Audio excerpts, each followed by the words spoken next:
چترال میں باز پروری یعنی باز پالنے کا رواج صدیوں پرانا ہے۔ کچھ تاریخ دانوں کے مطابق منگولوں کی یہاں آمد سے اس روایت کی ابتدا ہوئی۔ یہاں کے باشندے شکار کے لیے باز کا استعمال کرتے رہے ہیں۔ چترال کے علاقے بونی سے تعلق رکھنے والے آغا جان باز سے شکار اور اس کی تربیت دینے کے ماہر ہیں۔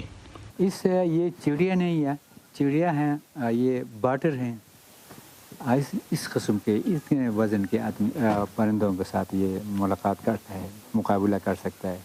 آغا جان کو یہ شوق اپنے باپ دادا سے ورثے میں ملا۔ وہ بتاتے ہیں کہ کئی دہائیوں پہلے لوگ باز اڑانے اور اس کے ذریعے شکار کرنے کے مقابلے کرتے تھے۔ آج بھی یہاں باز تحفے کے طور پر دیے جاتے ہیں۔ نہیں، خرید فروخت یہ نہیں ہوتا ہے، یہ گفٹ کرتے ہیں۔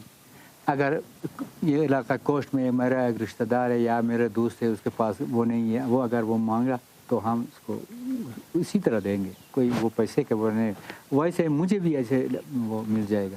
یہ باز کی چھوٹی نسل ہے، جبکہ اس سے پہلے لوگ بڑی نسل کے شہباز بھی پالا کرتے تھے، مگر اس کی خوراک اور تربیت پر خاصی رقم خرچ کرنی پڑتی تھی۔ وقت کے ساتھ شکار کے لیے باز کی جگہ بندوق نے لے لی۔ رائفل سے جو کرتے ہیں اس کو نسل کشی ہوتا ہے۔ وہ تو یہ تو جو سیزنی چیز یا خود بھی سیزنی ہے، اور وہ چھوٹے پرندے بھی سیزنی ہیں۔